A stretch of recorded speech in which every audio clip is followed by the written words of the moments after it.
Hey everybody, happy summer solstice.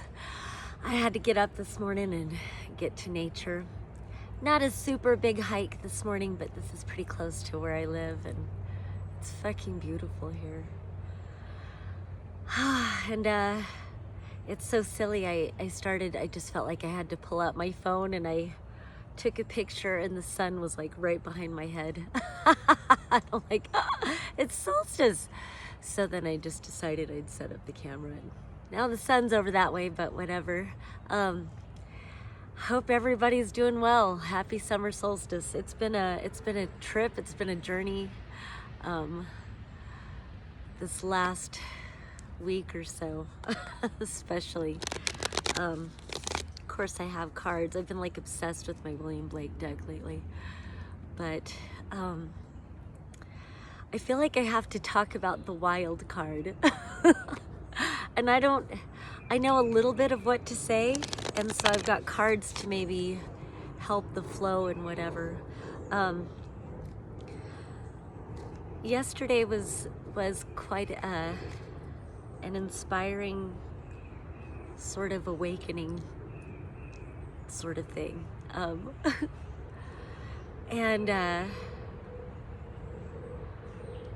yeah, it really was. It's so funny. Usually I have more of a clear intention when I turn on the camera, so I feel a little bit shy, but it just feels like this is what it needs to be. It's actually chilly enough to need a flannel, isn't it silly?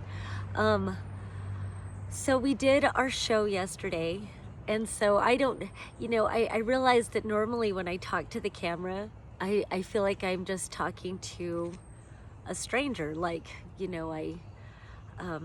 I do readings and I bring them into my la la land. I bring people into my la la land, whether it's online or whether it's, in what I call la la land at Instant Karma. Either way, I bring people into my space, and then we call to their guides, and we attune the frequency, and then I flow the information, which I love doing that. I love that I'm able to do that, and it's not always like people I don't know. Often it's friends and even family. But still, that's how I usually approach doing videos. And now something shifted yesterday, and so much of it had to do with this wild card. And so, Dizzy, if you're watching this, thank you for showing up yesterday. So and for whoever's watching this, and some of you know me and some of you don't, okay, let me take a step back. Sometimes my brain wants to get ahead of my mouth. So I do a show called Tune Your String, and I'm gonna post this to all my media, so some of you who are watching this know this and some of you don't. But my Asheville bestie and I, Murph, and I do a show called Tune Your String, and the intention of Tune Your String, it's about attuning yourself, bringing yourself, it's like, because as Nikola Tesla said, the nature of reality, think in terms of frequency and vibration. And I like to add resonance as well, but frequency and vibration, it's all music. And so it's about attuning. And then, I'm a singer. So, so my ideals for the show would be to have, a weekly musical guest. I mean, ultimately, I'd love to have a house band. I started a show and it was gonna have a house band. And so ever since, and it didn't go, we weren't able to make it happen, but that's okay. Every experience is a learning experience, right? And so Murph and I have been very hesitant about going live because, one, both of us kind of have that squirrel brain. We tend to go off into la la land. And then sometimes we start talking about things that, like, oh, that's probably not something other people need to hear us talking about. Whether it's gossip or whatever it is, And so we've been very hesitant to go live, although I've always felt like it needs to be a live show. And I'm not really great about getting on the editing. and it's very time consuming, and there's just a lot. I'm a single mom. Sorry, my hair, this is my bed head. I jumped out of bed and put a clip in my hair. Whatever. I love the cards that I'm looking down at, but let me finish this. So anyway, last night it was just decided we were going live, and we decided to, it's so funny, I've got a Tune Your String YouTube channel, we've got a Tune Your String Facebook page, we've got a Tune Your String TikTok page, and it just felt right to go live on my Fairlight Mariah Facebook page, and so we did, and we got some people watching. I still haven't gone back and checked it because I'm a little bit shy about going back and seeing if anybody actually watched. So let me talk about this wild card. So Murph has this forever longtime friend named Dizzy, and she was our guest on the show last night, and I've heard Murph talk about Dizzy often. I've known Murph for a little over a year now, and again, Asheville bestie for sure. Just one of the best people I've ever known in my whole life. One of the greatest friends to me, and this has not been an easy year for me, and Murph is like, anyway, so I was really excited to meet Dizzy because of how much she means to Murph. And they used to do a performance show called Dizzy. I kept wanting to call it Dizzy and Dangerous, but it's Dizzy and Disturbing. She was Dizzy and Murph is Disturbing. And they did this whole, they're like very into their goth, and it's I think it was kind of like a drag show performance. I don't know. It sounds amazing. Murph is one of the most creative people I've ever known. And so it was really exciting. Dizzy is a very strong personality, and so it was fun for me to be able to step back, you know. And it was a wild card. I you know, it's our show. I'm used to doing all the talking, and it taught me. And so now I'll be super vulnerable. My last relationship. I don't want to say his name, but he was on the show, and it was just him and me when he did the show. He's a phenomenal musician, phenomenal singer-songwriter, and he did kind of make a comment that I didn't really let him talk. And I felt really bad about that.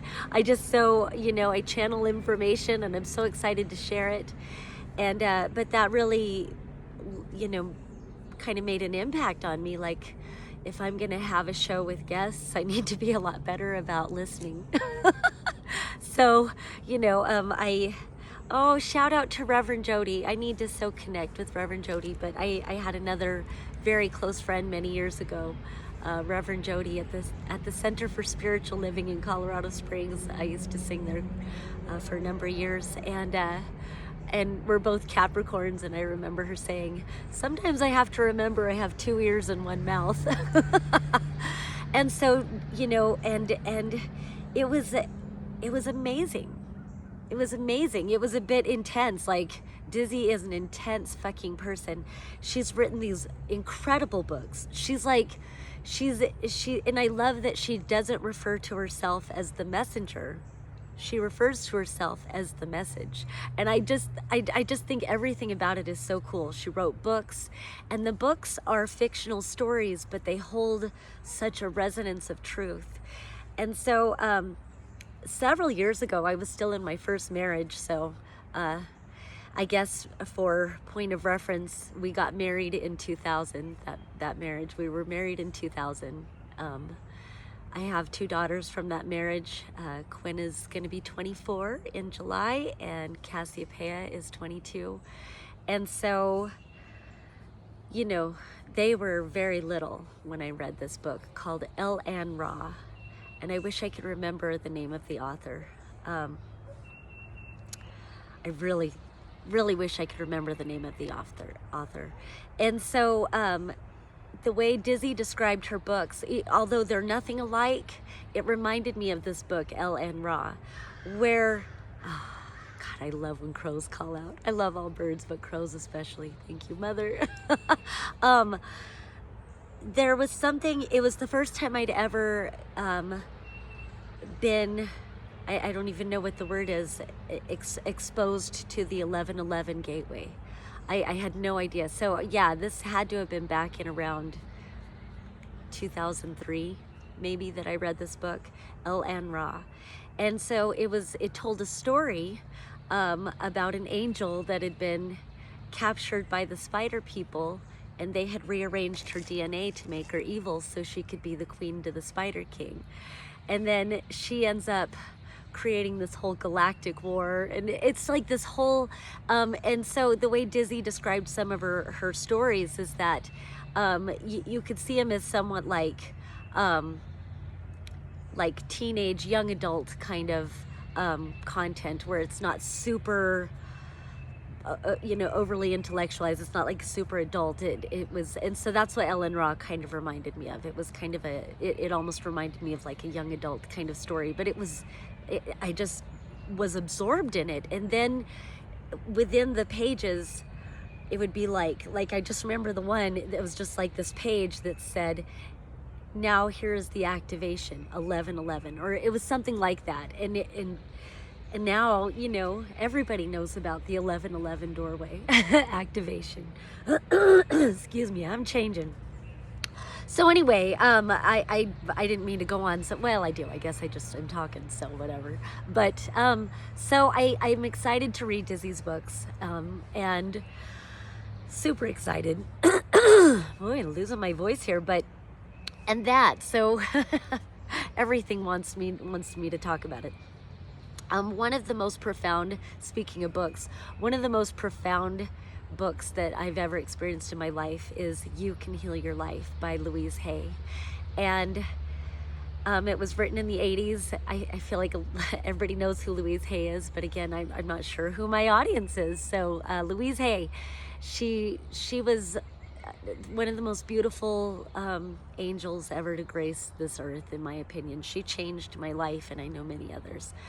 And anyway, she says, when you start to lose your voice, or when you cough and you say something, touch your throat, because your throat chakra is a fiduciary for change. And so you can align to that change by touching your throat and say, I'm changing, or I'm willing to change. So if you see me do that, that's why. So anyway, this wild card. So since I'm doing such a vulnerable share, I might as well just say the whole thing.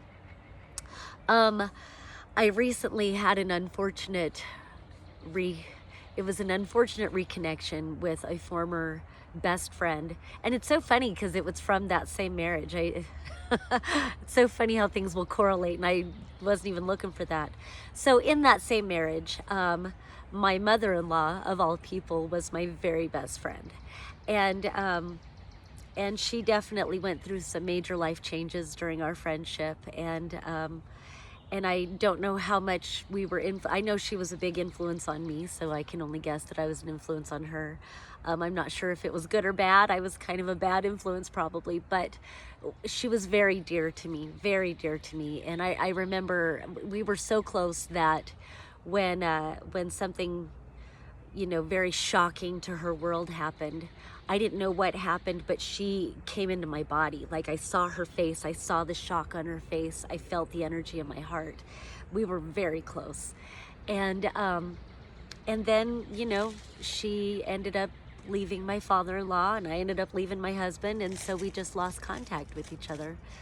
And it's so silly because this lady she's super intelligent, she's super beautiful, she's got to be around my parents' age, so late 60s, early 70s probably.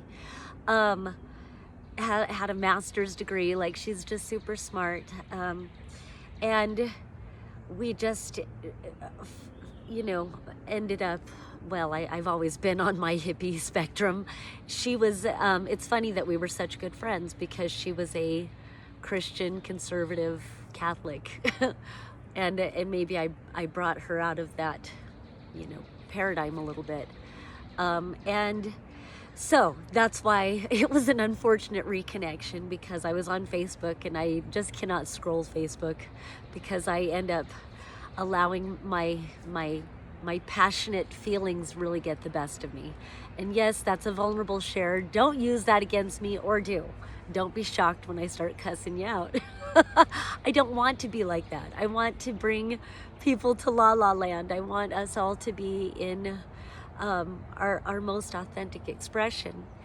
And so that's when I get upset, is when I see people, and coming from a very ignorant and entitled perspective, and sharing their disdain for no longer being allowed to oppress people. And basically that's what this meme was about. It was somebody complaining that they aren't allowed to be racist and bigoted and oppressive. And this was both speaking to oppression against our Native American people, and also speaking about bigotry towards trans people. And I really have a hard time scrolling past such things. So yeah. So I had to very firmly state that this was bigotry and ignorant, and also, so then she spoke to me. It's been more than 20 years since we've spoken, and she didn't understand why it's not okay for white children to dress up as Indians. And is it okay to be a cowboy? And I went off. I could have been a lot kinder, and I wish that I had. But I just had to make sure people understand that we can't just be indifferent to other cultures. Just because our ancestors were violent and greedy, because that's really, and those aren't virtues, but let's face it, the world is what it is because of violent, greedy men. And I've said it before, so it should be no shock to hear me say it now. But and again, I want to hold space. I want to hold love. I am holding space, and I am holding love. But it's up to us to educate ourselves, and to recognize our cognitive dissonance, and to recognize our privilege, and to recognize why things are changing and why they must change. And I didn't expect to come on here and preach happy winter, happy summer solstice winter, happy summer solstice. Oh, I've got to stretch my legs. I'm sitting crisscross applesauce too long. So, again, the wild card. I didn't expect this to go this way, but whatever, it is what it is. So I'm just going to keep on going this way. So, certainly trans people are not responsible for, all of us, who have recognized that racism is not okay, that oppression is not okay, that our Native American people, our native land people, have been treated very badly, and we're fucked over so bad. And no, it's not okay for children to dress up as quote unquote Indians. It's not okay. And so I kind of went off. I'm like, okay, well, quote unquote Indians are a whole race of people. They are people.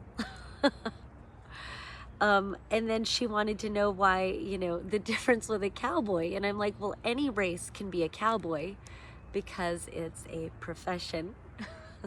I know there were black cowboys. There were probably Asian cowboys. Like, I don't know. I'm not too much into the whole cowboy, scene. But, so, man, I didn't expect to, again, happy summer solstice.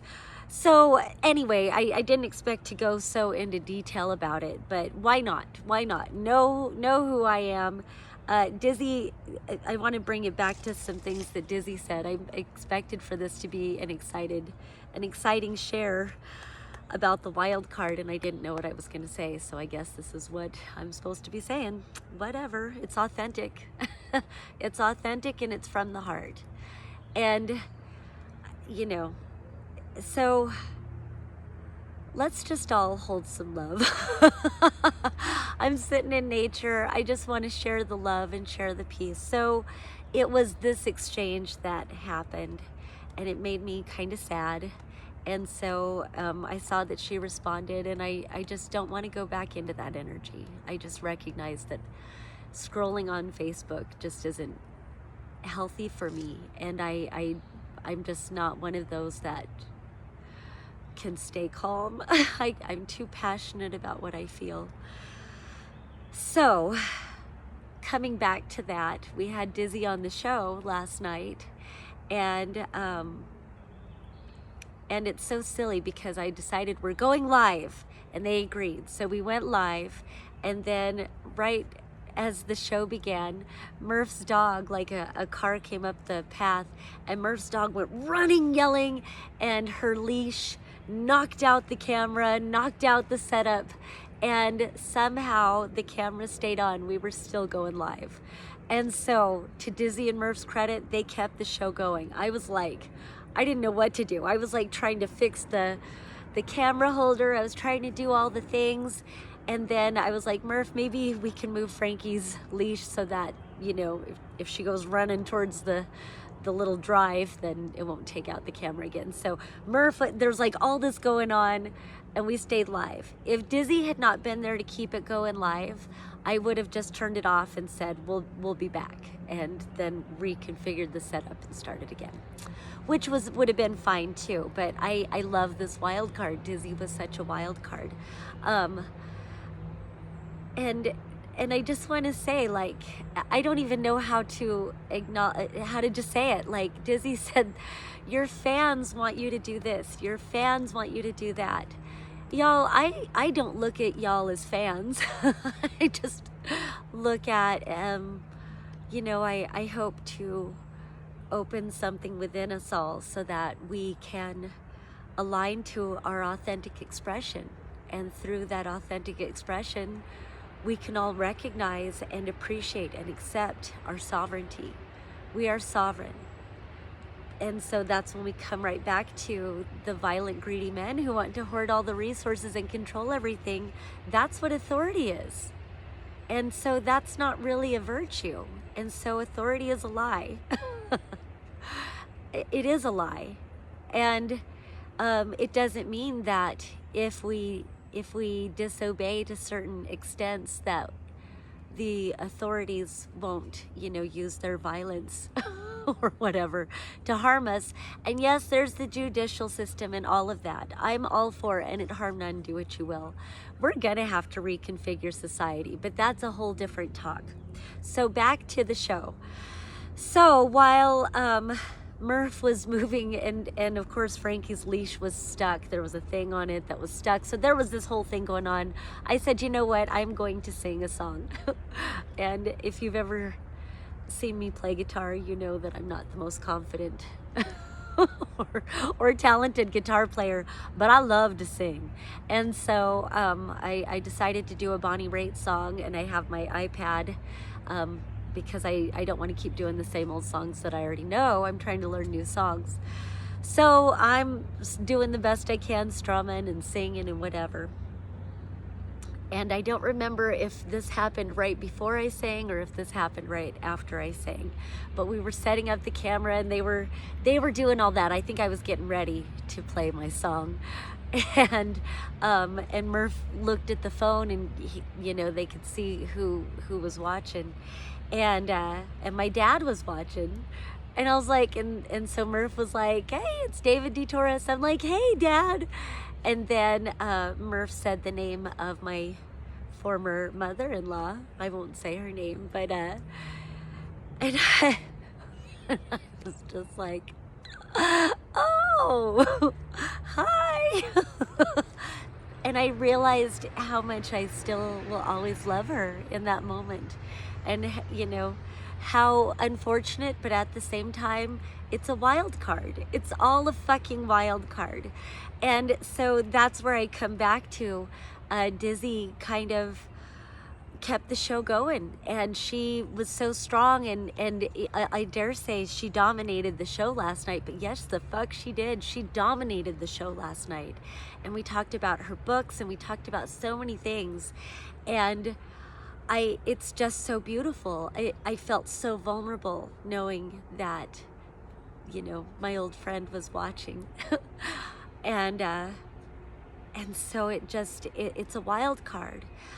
And I guess in more of the coming back to that whole wild card thing and just the way it all played out, because Dizzy was so dominating in the show, there were aspects of me that felt like,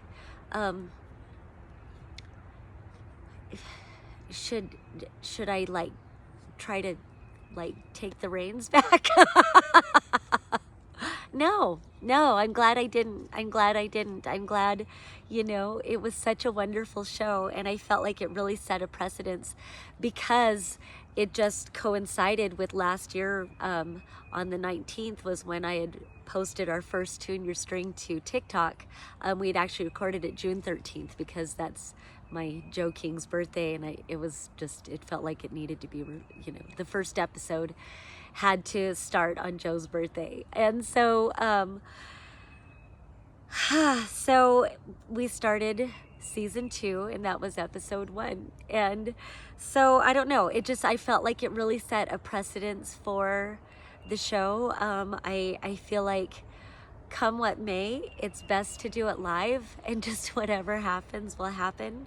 And so I guess bringing it all back, it's the wild card and the things that we can appreciate, and recognizing how I could have gotten in my own way.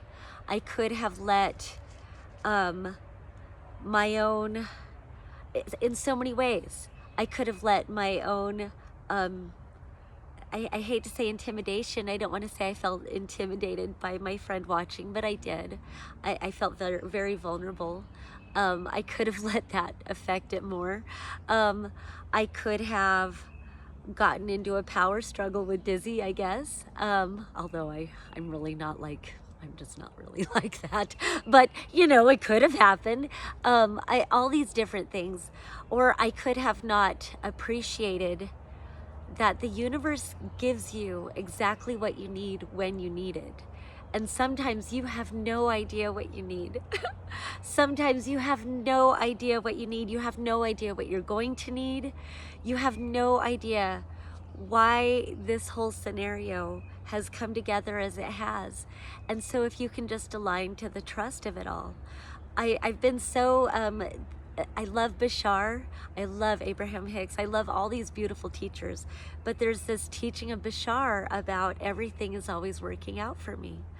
And really embracing that belief, really embracing that alignment, that attunement. And so it's Tune Your String. And because Dizzy was there, Murph and I have been wanting me to do 2 songs per show. Ideally, when I have, gosh, so many things are coming into my head to talk about. When I have musical guests, there was a lady named Tony Price, and I don't remember what I always thought it was the Cadillac Ranch, but then I've looked up and that's not what it is. But Tony Price, from what I understand, so since I'm doing vulnerable shares, so then I've been married twice. Then my second ex-husband, one of the most influential people in my life, is the lady he was having an affair with the whole time we were together. And it's so silly because whatever, that whole drama scenario, but I refer to the things that she has said so many times. Talk about a wild card. She's inspired me so much. She said to me, as artists, we have to feel more deeply. We have to feel the sorrows more deeply. We have to feel the joys more greatly because we are artists. We are singer-songwriters. And we have to express those emotions for people that don't know how to express it for themselves. And so many different things. I don't know why she just popped into my head. It's like the fact that I even just said that. It's so silly. Like now I hope I remember why I brought that whole scenario up, but just the whole wild card thing. Oh, because she's the one who told me about Tony Price. And so from what I understand, Tony Price had a weekly show at this club, and she would have a different singer-songwriter as a guest every week, and she would sing with the singer-songwriters. And so that got her own albums, and then it also it helped to feature other singer-songwriters. And so that's what I would love to do. I would love to have musical guests on and feature their music, and I would love to learn their music if they'd like to have me sing it, or they can just sing it themselves. And you know, just so many things that I would like to do, and then having inspiring and inspired guests on the show. And gosh, there's so much more I wanted to talk about. Like I've been doing this business accelerator workshop with these YouTube guys, and I've signed up to do it for a year. And I've been so inspired. It's so funny how sometimes you just need someone to light a fire under your ass to get you going. And so I've been more focused on doing my, you know, palm tarot and astrology stuff and the things that I channel. And while I want the show to be my main thing, you know, I've kind of had a belief that I'm gonna have to do all these other things first, because that's my bread and butter. That's how I support my family. And then last night, it was just such a wild card that I've got to put as much energy into this show too. So I'm going to end it here in a minute, but I just want to say the two cards that came out is the Ace of Science, which is the Ace of Swords. They call it intellect. And this is about living your truth. Aces are opportunities. They are doorways opening. And this is a doorway to truth and to knowledge and to sharing information, intellect. And then the other one, and I love aces are ones. And then the other one is the Magician. This deck, it's just called Magic, but it's also card number 1.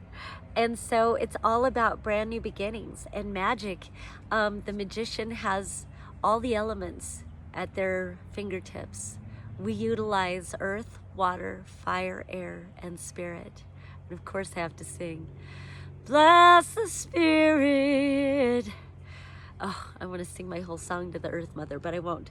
Kind of got a stuffy nose. I've got a lot of allergies here in Western North Carolina.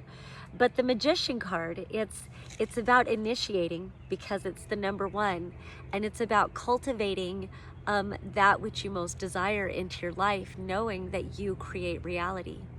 And we do create reality. And there was so much about what Dizzy talked about how we live in a simulation. And if that is true, or even if that's not exactly what it is, or whatever it is, somewhere in between, I have seen evidence that we create our reality. And so it's so silly how sometimes, not even silly, it's interesting maybe that we can also experience such trauma in our lives that even this whole last year, especially like since last fall, it's been one of the hardest years of my life, y'all. It really has. And correlating it to this Pluto transit that Murph and I are both experiencing. Murph's moon is at 1 degree Aquarius, and my Venus is at 1 degree Aquarius. This has been one of the challenging transits I've ever experienced, and I'm happy I've had Murph, because then it's also squaring my midheaven in Uranus. So it's so funny that it's here to inspire this work that I'd really like to do.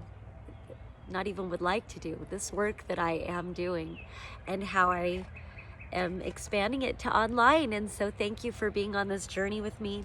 And so part of the magic, though, this isn't just about me. I'm just sharing my journey. But again, this is about wanting to connect with you guys and attuning to an authentic vibrational frequency, an authentic expression, authentic vulnerable shares, which isn't easy, especially with me and my Scorpio moon ass. But the more vulnerable we are, the more authentic we are. And the more authentic we are, the more we can allow ourselves more grace. And the more we allow ourselves more grace, the more we allow others grace. And the more we are all feeling more safe in who we actually are, and there's not so much control around the facades that we're expected to put up. And, you know, and that's just it, you know, conformity, there's not an honest thing about conformity. It's all lies. The way society has been operating, it's all on these facades. It's all about lies. And to the extent, like, it's like people expect other people to put on a facade to be acceptable. And it's like, well, if I have to pretend to be something that I'm not in order for you to accept me, then let's just cut to the chase. You don't accept me. And so we can move on from there. And we can recognize those who don't accept us, and then we can remove those energies from our lives. So be the magician in your own life. It's so much today is all about initiating and accepting those wild cards to kind of help your flow, to help guide your path. Appreciate all the wild cards that show up in your life today and every day, and recognize that that's authentic. Life, you know, we can make plans for the day, and we can have goals, and we can have accomplishments, but the anomalies, the wild cards, those are true creative energy. That's true creation power. And creation power, that's the magic. It's all creative energy. Take your sexual energy back. That's creation energy. Back from who? I don't know. The conceptual paradigm that we've given our power to. If we have, those of you that haven't, then fucking cool. Show us the way. You know, be authentic. Be vulnerable. Have more grace with others. You know, let's truly establish a deep and loving divine connection to ourselves and to our natural world and to each other. All right, so much love to you guys. Thank you for watching, and peace and love until next time.